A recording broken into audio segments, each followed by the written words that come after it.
ವಿಜಯಪುರ ಜಿಲ್ಲೆಯ ಬಸವನ ಬಾಗೇವಾಡಿ ಪಟ್ಟಣದಲ್ಲಿ ಗೌರಿ ಗಣೇಶ ಮತ್ತು ಈದ್ ಮಿಲಾದ್ ಹಬ್ಬದ ಶಾಂತಿ ಸಭೆ ಜರುಗಿತು.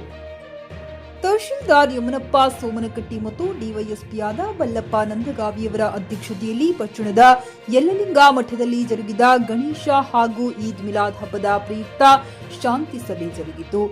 ಸಾರ್ವಜನಿಕರಿಗೆ ಯಾವುದೇ ತೊಂದರೆಯಾಗದಂತೆ ಗೌರಿ ಗಣೇಶ ಮತ್ತು ಈದ್ ಮಿಲಾದ್ ಹಬ್ಬವನ್ನ ಯಮನಪ್ಪ ಸೋಮನಕಟ್ಟಿಯವರು ಶಾಂತ ರೀತಿಯಲ್ಲಿ ಆಚರಿಸಲು ಕರೆ ನೀಡಿದರು. ಡಿವೈಎಸ್ಪಿ ಬಲ್ಲಪ್ಪ ನಂದಗಾವಿ ಮಾತನಾಡಿ, ಬಸವನ ಬಾಗೇವಾಡಿ ಪಟ್ಟಣದ ಜನತೆ ಹಾಗೂ ಹಳ್ಳಿ ಜನರು ಅಶಾಂತಿಯನ್ನ ಕದಡದಂತೆ ನಡೆದುಕೊಳ್ಳಿ ಗಣೇಶನನ್ನ ಪ್ರತಿಷ್ಠಾಪನೆ ಮಾಡುವ ಸಂದರ್ಭದಲ್ಲಿ ಆಯೋಜಕರು ಕಡ್ಡಾಯವಾಗಿ ಪೊಲೀಸ್ ಇಲಾಖೆಯ ಅನುಮತಿ ತಪ್ಪದೆ ಕೆಬಿ ಹಾಗೂ ಅಗ್ನಿಶಾಮಕ ನಿಯಮಗಳನ್ನು ಪಾಲಿಸಬೇಕು ಅಂತ ಹೇಳಿದರು. ಇದೇ ಸಮಯದಲ್ಲಿ ವಿದ್ಯಾಧರ ಕಲಾದಗಿ, ಕೆಪಿಟಿಸಿಎಲ್ ಅಧಿಕಾರಿಯಾದ ರಜಪೂತ್ ರವರು, ಪಿಐ ಗುರು, ಶಾಂತಗೌಡ, ದ್ಯಾಶಾಳ, ಜಗದೇವಿ, ಗುಂಡಳ್ಳಿ, ಅಶೋಕ್ ಹಾರಿವಾಳ, ಅಗ್ನಿಶಾಮಕ ಅಧಿಕಾರಿಯಾದ ಭೀಮಾಶಂಕರ್ ಮತ್ತು ಹಲವಾರು ಅಧಿಕಾರಿಗಳು, ತಾಲೂಕಿನ ಹಲವಾರು ಗ್ರಾಮದ ಹಿರಿಯರು, ಯುವಕರು ಉಪಸ್ಥಿತರಿದ್ದರು. ಮೆಹಬೂಬ್ ಗುಂತಕಲ್, ಚಿಕ್ಕಿ ನ್ಯೂಸ್ ಕನ್ನಡ, ಬಸವನ ಬಾಗೇವಾಡಿ. ಈಗಾಗಲೇ ಹೇಳಿದೆ ನಾನು, ಕಂಟಿನ್ಯೂಸ್ ಆಗಿ ಅದಕ್ಕೊಂದು ಲೈಟ್ ಸಿಸ್ಟಮ್, ಒಂದು ಕೆಲವೊಂದು ಹಳ್ಳಿಗಳಲ್ಲಿ 24/7 ನಿಮಗೆ ಲೈಟ್ ಸಿಗದೇ ಇರ್ಬೋದು. ಆ ಟೈಮಲ್ಲಿ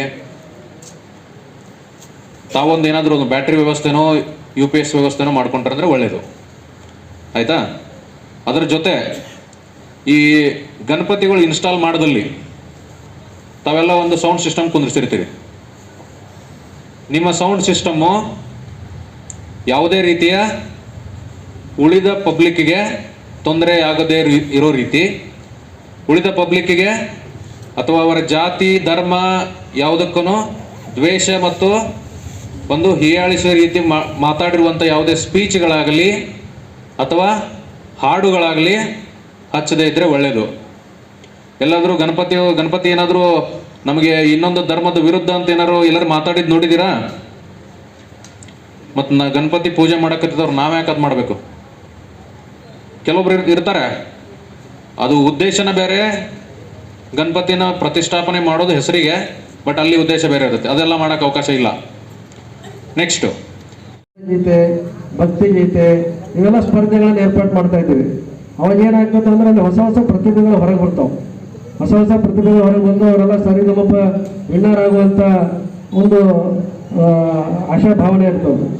ಅದಕ್ಕೋಸ್ಕರ ಆಮೇಲೆ ರಸಪ್ರಶ್ನೆಗಳನ್ನು ಏರ್ಪಡಿಸ್ತಾ ಇದ್ದೀವಿ. ಹೀಗೆ ನೀವು ಕಾಂಪಿಟೇಟಿವ್ ಚಟುವಟಿಕೆಗಳನ್ನು ಏರ್ಪಡಿಸಿದ್ರಿ ಅಂತಂದ್ರೆ ಮಕ್ಕಳಲ್ಲಿರ್ತಕ್ಕಂಥ ಹೊಸ ಹೊಸ ಪ್ರತಿಭೆಗಳನ್ನು ಹೊರಗೆ ತಂದು ಅವರ ಒಂದು ಉಜ್ವಲ ಭವಿಷ್ಯವನ್ನು ನಿರ್ಮಾಣ ಮಾಡಲಿಕ್ಕೂ ಕೂಡ ಈ ಒಂದು ಗಣೇಶ ಹಬ್ಬಗಳಾಗಿ ಸಹಕಾರಿ ಆಗ್ತವಂತಕ್ಕಂಥ ಮಾತನ್ನು ಕೂಡ ಈ ಸಂದರ್ಭದಲ್ಲಿ ನಾನು ಹೇಳಲಿಕ್ಕೆ ಬಯಸ್ತೀನಿ. ಅದಕ್ಕೋಸ್ಕರ ಎಲ್ಲರೂ ಸೇರಿ ನಾವು ಬಸವಣ್ಣನ ನಾಡಿದ್ದು, ಈ ಬಸವಣ್ಣನ ನಾಡು ಅತ್ಯಂತ ಶಾಂತಿ ಪ್ರಿಯ ನಾಡು. ಅಂಥ ಯಾವುದೇ ಅಹಿತಕರ ಘಟನೆ ಈ 2 ವರ್ಷಗಳ ಕಾಲ ನಾನು ಬಂದಿದ್ದೀನಿ, ಯಾವುದೇ ಅಂಥ ಘಟನೆಗಳಾಗಿಲ್ಲ, ಇನ್ಮೇಲೇನೂ ಆಗೋದಿಲ್ಲ. ಆಗದಂತೆ ನಾವು ನೀವೆಲ್ಲ ಕೂಡಿ ಸೌಹಾರ್ದಯುತವಾಗಿ ಶಾಂತಿಯುತವಾಗಿ 2 ಹಬ್ಬಗಳನ್ನು ಆಚರಿಸೋಣ ಅಂತಕ್ಕಂಥ ಮಾತುಗಳನ್ನು ಈ ಸಂದರ್ಭದಲ್ಲಿ ಹೇಳಿ ನಾನು 2 ಮಾತುಗಳನ್ನು ಮುಗಿಸ್ತೀನಿ. ಧನ್ಯವಾದ. ಗ್ರಾಹಕರ ಸ್ಯಾಟಿಸ್ಫ್ಯಾಕ್ಷನ್ ನಲ್ಲಿ ನಂಬರ್ 1 ತೃಪ್ತಿಕರ ದೈಹಿಕವಾದ ಹುಮ್ನಾಬಾದ್ನ SV TVS ಶೋರೂಮ್ ನಿಮಗಾಗಿ ತರುತ್ತಿದೆ ಹೊಸ ಮಾಡೆಲ್ಗಳ ಹೊಸ ಬೈಕ್ಗಳು. ಇಲ್ಲಿ TVS ನ ಸ್ಪೇರ್ ಪಾರ್ಟ್ಸ್ ಹಾಗೂ ಸರ್ವಿಸ್ ಕೂಡ ಲಭ್ಯ. ಹಾಗಿದ್ರೆ ತಡೆಯಾಕೆ ಹಿಂದೆ ಭೇಟಿ ನೀಡಿ, ನಾಗಲಕ್ಷ್ಮಿ ಧಾಬಾ ಹತ್ತಿರ, ಗುಲ್ಬರ್ಗಾ ರೋಡ್, ಹುಮ್ನಾಬಾದ್. ಹೆಚ್ಚಿನ ಮಾಹಿತಿಗಾಗಿ ಸಂಪರ್ಕಿಸಿ 8494951009. PUC ಮುಗಿಸಿ ನರ್ಸಿಂಗ್ ಮಾಡಲು ಹಾಗೂ ಫಿಸಿಯೋಥೆರಪಿ ಮಾಡಲು ಇಚ್ಛಿಸುವವರಿಗೆ ಉತ್ತಮ ಅವಕಾಶ. ಹುಮ್ನಾಬಾದ್ನ HKDETಯ Umadevi Patil college of nursing ನಲ್ಲಿ BSc ನರ್ಸಿಂಗ್ ಹಾಗೂ ಡಿಪ್ಲೊಮಾ ನರ್ಸಿಂಗ್ ಕೋರ್ಸ್ ಲಭ್ಯ. ಹಾಗೂ ಭೀಮರಾವ್ ಪಾಟೀಲ್ ಕಾಲೇಜ್ ಆಫ್ ಫಿಸಿಯೋಥೆರಪಿನಲ್ಲಿ DPT ಮತ್ತು MPT ಸ್ನಾತಕೋತ್ತರ ಪದವಿ ಲಭ್ಯವಿದೆ. ಇಲ್ಲಿ ಪ್ರವೇಶ ಪ್ರಾರಂಭವಾಗಿದ್ದು ಉತ್ತಮವಾದ ಕ್ಲಾಸ್ ರೂಮ್, ಅನುಭವವುಳ್ಳ ಅಧ್ಯಾಪಕರಿಂದ ಬೋಧನೆ, ಪ್ರತ್ಯೇಕ ಲ್ಯಾಬ್ಗಳ ವ್ಯವಸ್ಥೆ, ಹೈಟೆಕ್ ಆಸ್ಪತ್ರೆಯೂ ಲಭ್ಯವಿದೆ. ಹಾಗೂ ವಿದ್ಯಾರ್ಥಿಗಳಿಗೆ ಪ್ರತ್ಯೇಕ ಹಾಸ್ಟೆಲ್ ವ್ಯವಸ್ಥೆಯೂ ಲಭ್ಯವಿದೆ. ಹಾಗಿದ್ರೆ ತಡೆಯಾಕೆ ಹಿಂದೆ ಭೇಟಿ ನೀಡಿ. NH65 ರಸ್ತೆ, ವೀರಭದ್ರಗಿರಿ, ಸಿಂಗನಕೀರ ಕ್ರಾಸ್, ಹುಮ್ನಾಬಾದ್. ಹೆಚ್ಚಿನ ಮಾಹಿತಿಗಾಗಿ ಸಂಪರ್ಕಿಸಿ ಆಡಳಿತಾಧಿಕಾರಿ ಡಾಕ್ಟರ್ ಸದಾನಂದ ಪತ್ರಿ 9019078988.